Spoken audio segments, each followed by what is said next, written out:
Bienvenue dans le Pédagogcast, le podcast qui s'adresse à tous les passionnés de pédagogie et de numérique. Je partage avec vous des pods courts, des interviews, des lectures et des idées en relation avec le e-learning. Le Pédagogcast est disponible sur iTunes, SoundCloud et YouTube. C'est parti!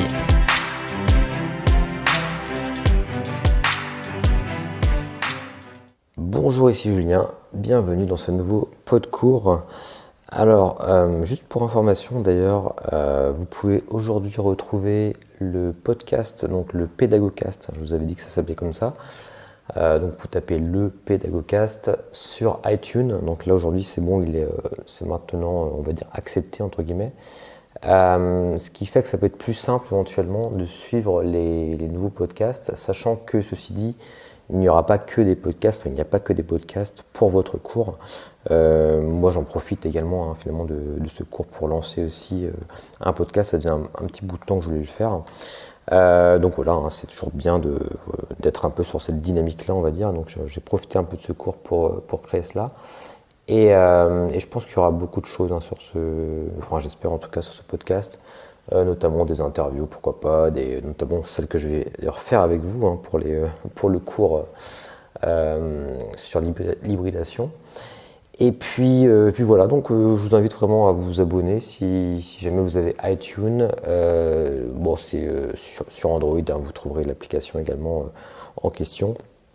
Et puis voilà, ça vous permet vraiment d'avoir tous les épisodes, on va dire, qui arrivent au fur et à mesure. C'est peut-être plus simple pour vous, à vous de voir. Voilà, peu importe. Je vous expliquerai d'ailleurs dans un autre enregistrement comment est-ce qu'on fait pour créer ce type de choses. Là aujourd'hui, ce qui me manque, c'est le lien entre SoundCloud, finalement, là où j'héberge les podcasts, et YouTube. Je pense que je vais créer aussi une chaîne YouTube par rapport à ça, où il y aura simplement évidemment le son. De toute façon, c'est que sonore finalement. Mais c'est quand même intéressant de le mettre également sur YouTube. Enfin, peu importe. Je vous en reparlerai de tout ça un petit peu après. Voilà. Alors aujourd'hui, en fait, ça va être un podcast assez outil, on va dire. Je vous encourage d'ailleurs peut-être à l'écouter en même temps que vous êtes sur votre ordinateur. Ceci dit, vous pouvez l'écouter et puis le réécouter plus tard, et puis voilà, retenir quelques informations. Mais je vais vous parler en fait des outils qui permettent donc d'interagir en live. Donc ça, c'est plus, on va dire, pour l'ultime phase, on va dire, de tutorat, on va dire, quand vous jouez clairement votre formation. Et c'est pour la partie qui concerne plutôt un cours hybride, je dirais, en live avec vos étudiants. Comment est-ce que ça se passe, comment est-ce que vous pouvez faire pour interagir avec eux, etc. Alors, je vais vous présenter différents outils qui vont des outils de QCM, on va dire plutôt classiques, de QCM, jusqu'à des outils plutôt d'interactivité, notamment qui permettent d'écrire des questions, de poser des questions, etc. Via donc ces outils un petit peu de médiation. Alors, on va commencer tout d'abord par parler donc de Kahoot. Alors, je vais vous parler de Kahoot, je vais vous parler de Votar, je vais vous parler de Twitter, je vais vous parler de SpeakUp, de WooClap et de YouSlide. Voilà, ça fait beaucoup, mais en fait, vous allez voir, alors je verrai peut-être qu'après, je ferai des enregistrements ou des podcasts uniquement sur certains outils. Là, je vais vous présenter vraiment une vision assez large d'outils, après vous pourrez piocher là-dedans. Alors d'ailleurs j'avais une question par rapport aux outils, je vous demande évidemment pas de maîtriser tous les outils, mais moi mon job quelque part c'est de vous fournir un peu la matière première, à vous d'aller après piocher un petit peu dans tout ça, bien ce qui vous intéresse. Donc voilà, c'est pourquoi je voulais vous faire aujourd'hui un petit panorama, on va dire, de ce qui existe dans les outils d'interaction en live. Alors c'est parti. Alors Kahoot, tout d'abord pour commencer, c'est un service donc en ligne qui va vous permettre de créer des quiz en fait auxquels les étudiants vont pouvoir participer en live. Alors ce qui est intéressant avec Kahoot, et je vous laisserai regarder un tutoriel là-dessus, je vous mettrai peut-être un lien vers un tutoriel que j'ai vu là d'ailleurs aujourd'hui sur Kahoot qui est assez intéressant.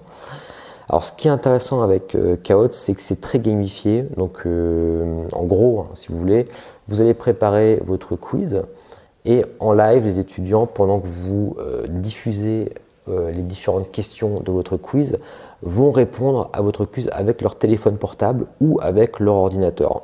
Et vous allez voir que tous les outils que je vous présente, en fait, c'est le même principe. C'est l'idée d'utiliser ce qu'on appelle le BYOD, finalement, c'est le Bring Your Home Device, c'est-à-dire on demande aux étudiants d'utiliser leur propre device, leur propre outil, finalement, pour interagir. Et quelque part, on fait l'économie d'utiliser en fait des outils type boîtier de vote interactif que je connais également. J'en ai beaucoup utilisé, mais aujourd'hui, c'est vrai que c'est beaucoup moins pertinent puisque voilà, il y a les smartphones, voilà, etc.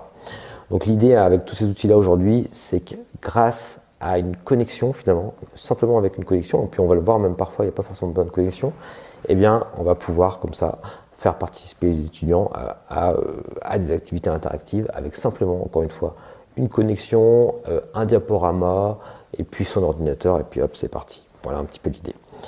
Donc, Kahoot est gamifié, c'est-à-dire donc pendant que le quiz passe, il peut y avoir une musique par exemple, voilà, qui va apporter peut-être un petit peu de dynamisme, on va dire, pendant le quiz. On peut le gamifier dans le sens où la rapidité de la réponse aux questions va être également mesurée, et puis on va pouvoir donner des points en fonction des rapidités, etc. On va pouvoir créer des classements, des podiums avec la première, la deuxième, la troisième place, etc.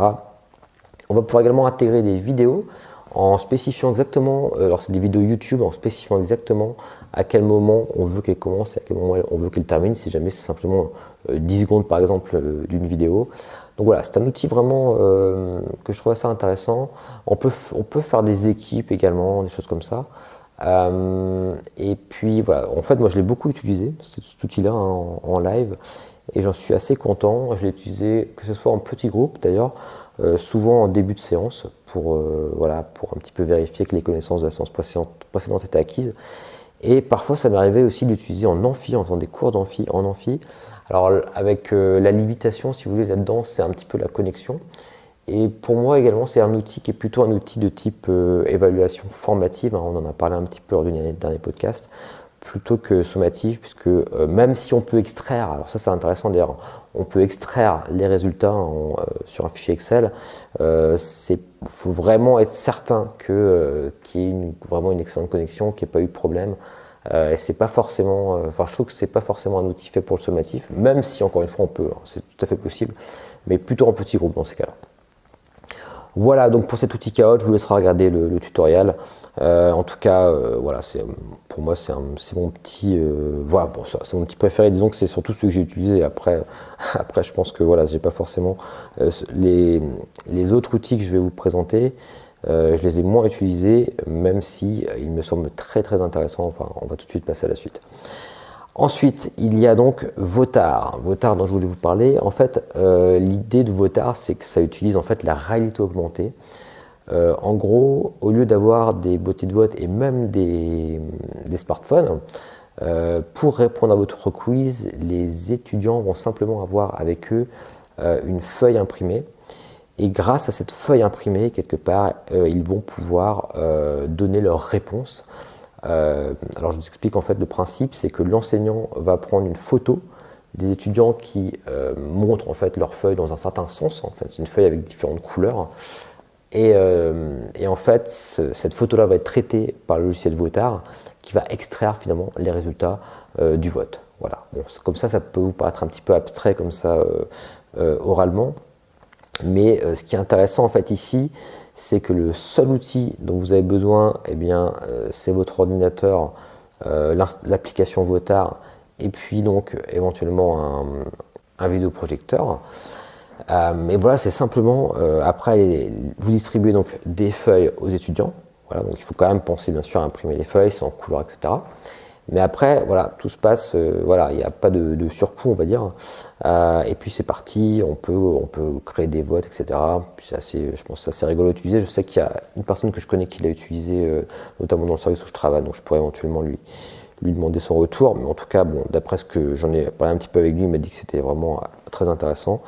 Et je connais d'autres personnes également qui l'ont utilisé, cet outil Votar. Donc je vous invite vraiment éventuellement à regarder un petit peu de quoi il s'agit. Et ce qui peut être intéressant aussi, c'est qu'on n'a pas forcément besoin pour le coup de connexion.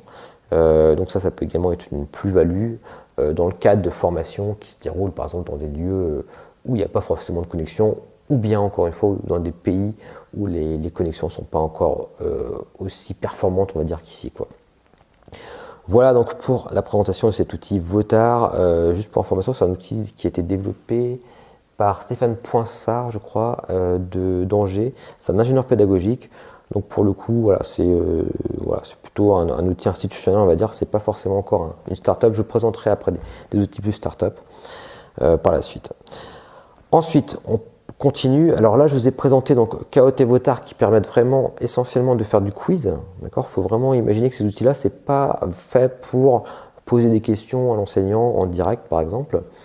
C'est vraiment plutôt pour l'aspect quiz, l'aspect gamification, etc. Maintenant, je vais vous présenter des outils qui permettent finalement aux étudiants d'interagir avec l'enseignant, notamment en amphi, lorsque les gens sont un peu plus timides, on va dire, ou bien pendant simplement une présentation où l'enseignant ne veut pas forcément être interrompu pendant qu'il parle, par exemple, et en écrivant pour le coup des phrases, en posant des questions, etc. Et alors l'outil, un outil évidemment très connu par rapport à ça, c'est simplement l'utilisation de Twitter avec les fameux hashtags. Donc en fait l'idée c'est qu'on va créer un hashtag par rapport à son cours, et les étudiants qui ont un compte Twitter, là c'est une limitation parce qu'il faut absolument un compte Twitter, et bien vont pouvoir comme ça interagir en posant des questions tout en mettant le hashtag en face. Alors ce qui peut être intéressant là, c'est qu'on diffuse en fait le mur de tweet avec un diaporama, et les questions arrivent au fur et à mesure. Ceci dit, il faut dans ce cas-là souvent avoir soit deux diaporamas, soit avoir un diaporama qui diffuse le cours et juste l'enseignant éventuellement devant lui qui a une tablette par exemple et qui voit les tweets arriver au fur et à mesure et qui peut répondre comme ça à la volée aux questions. Donc c'est intéressant, il y a eu beaucoup d'expérimentation là-dessus, ça fait un petit peu moins le buzz, je dirais maintenant, mais à une époque c'était quand même, je pense qu'il y a quelques années, c'était vraiment quelque chose qui était très utilisé. Alors c'est encore très utilisé notamment dans les conférences.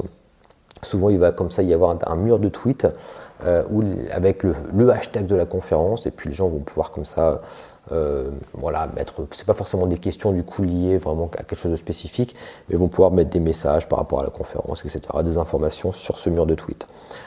Voilà un petit peu l'idée. Personnellement, pour les conférences, c'est pas quelque chose, mais voilà, encore une fois, ça dépend de nos propres usages, de nos propres goûts. Personnellement, c'est pas quelque chose que j'ai beaucoup utilisé. Je trouve que les messages arrivent très vite, surtout pour les grosses conférences. On s'y perd un peu, je trouve. Mais par contre, pour les cours, je pense que ça peut vraiment être intéressant. Après, encore une fois, la limitation, c'est qu'il faut forcément un compte Twitter. Donc, c'est quand même quelque chose qui se prépare en amont, si on veut. Voilà pour Twitter et l'utilisation donc des hashtags. Ensuite, alors si jamais justement on veut parer à cet inconvénient, on va dire qu'il faut forcément avoir un compte Twitter pour pouvoir mettre en place cette activité, eh bien il y a un outil qui s'appelle SpeakUp que j'ai découvert récemment. C'est un conseiller pédagogique de l'IMT qui m'en a parlé. Et je vous invite vraiment à aller jeter un œil. C'est très simple. Donc l'idée c'est exactement celle que je vous ai présentée pour Twitter, mais il y a quelques petites différences. C'est comme un mur finalement de questions. Finalement, les personnes vont se connecter à ce mur de questions avec simplement une adresse. Alors ce qui est assez intéressant d'ailleurs, c'est qu'on va créer donc sa room, en fait sa pièce. Ils appellent ça des pièces dans SpeakUp ou des rooms. Et les étudiants vont simplement se joindre à cette pièce. Alors ce qui est intéressant, c'est que par exemple, donc là j'ai installé d'ailleurs l'application, j'ai fait le test juste avant le podcast. En fait, quand on crée donc une room sur son ordinateur ou peu importe, c'est géolocalisé, ça veut dire que automatiquement quand j'ai allumé l'application, on m'a proposé de me connecter à cette room et voilà, donc c'est assez intéressant. Et au niveau de l'application en elle-même, elle est également très intéressante. Alors c'est très simple, ça permet simplement d'écrire des messages, de poser pourquoi pas des questions, et également de voter sur les messages qui ont déjà été envoyés. Donc, par exemple, si plusieurs étudiants se posent une même question, au lieu qu'ils la posent plusieurs fois, ils vont simplement voter pour la question de leur collègue qui leur semble pertinente, entre guillemets. Donc ça, c'est vraiment intéressant. Donc on voit en haut les questions qui sont les plus votées, enfin où il y a le plus de pouces levés, entre guillemets, le plus plébiscité, je dirais. Et ça permet vraiment à l'enseignant de se dire, bah ok, cette question-là, je vais y répondre, voilà, en live. Voilà. Donc ça, c'est vraiment, je trouve que c'est vraiment intéressant. Et puis, on peut également commenter une question. Ça veut dire que on peut éventuellement poser une question sur une question. Donc ça peut être aussi intéressant pour aller un petit peu plus dans le détail. Voilà. En tout cas, je vous invite vraiment à tester SpeakUp. C'est très simple à utiliser, très rapide. Donc voilà pour cette application. Ensuite, je vais vous présenter, alors très rapidement, je ne vais pas forcément vous en parler plus que ça, mais il faut savoir que c'est vraiment deux outils assez mûrs aujourd'hui qui sont WooClap et YouSlide. Alors ça, ce sont des outils du monde de l'AdTech, on va dire, voilà, c'est des startups finalement. Et en fin de compte, tout ce que je vous ai présenté avant, là, Kahoot, Votard, Twitter, SpeakUp, eh bien, YouSlide ou WooClap le font, on va dire, dans une seule et même application. Donc, il y a vraiment, là, pour le coup, une plus-value. Après, il y a également un modèle économique derrière, évidemment. Voilà, c'est gratuit, je crois, pour un certain nombre d'utilisateurs. Donc, si vous êtes avec un petit groupe, voilà, pour une utilisation, on va dire, voilà, assez spontanée comme ça, vous pouvez l'utiliser, il n'y a aucun souci. Je vous invite vraiment à aller découvrir YouSlide et WooClap. Alors, l'idée c'est que voilà, on peut poser des quiz, on peut créer des quiz, on peut créer des questions, on peut créer du vote. Donc encore une fois, ça fait tout ce que je vous ai présenté avant. Et ce qui est intéressant, alors j'avais vu notamment avec WooClap, je ne sais pas si YouSlide le fait, mais en tout cas, on l'a testé comme ça avec des collègues. C'est que même avec un téléphone qui n'est pas un smartphone, c'est-à-dire il en existe encore, hein, je pense, mais même voilà, encore une fois, c'est pas forcément un gros besoin aujourd'hui, mais voilà, on sait jamais. Il y a peut-être des personnes qui ont encore des téléphones qui sont type Nokia, enfin les premiers téléphones. Eh bien, on va pouvoir se connecter donc aux applications, entre guillemets, au quiz, on va pouvoir se connecter au quiz ou autre. On va simplement envoyer donc des messages, des textos en fait pour répondre aux questions. Par exemple, on voit une question qui passe, 1, 2, 3, réponse 1, réponse 2, réponse 3, bon, simplement on envoie un texto avec réponse 2 par exemple, hop, et notre score est comptabilisé dans les résultats. Donc c'est assez intéressant. Voilà, donc je vous invite également à regarder un peu ces outils-là. Donc voilà, je vous donne encore une fois, c'était vraiment un panorama assez large. Là, vous ferez votre petit template là-dedans. Et ça vous servira notamment si votre module est un module plutôt hybride. Donc ça peut être intéressant vraiment que vous simuliez, on va dire, quelque chose comme ça. Dans votre dossier, vous pouvez voilà, me faire simplement, même si c'est une simulation, c'est pas très important si vous voulez. Moi, ce que je veux, c'est que vous développez encore une fois des compétences. Donc, vous pouvez simplement dire voilà, on a fait un quiz, me mettre le lien vers le quiz. Vous pouvez me partager les liens vers les quiz que vous avez fait sur ces applications-là, etc. Enfin, voilà, je vous laisse un petit peu voir un petit peu comment vous pouvez intégrer cela à votre dossier. En tout cas, c'est une réelle plus-value. Et c'est plus encore une fois pour la phase de médiation, on va dire, donc la toute dernière phase quand vous jouez votre module. D'ailleurs, ce qui manque un petit peu, je trouve, à la méthode ADI, c'est un petit peu cette phase de tutorat, je trouve. Voilà, bref.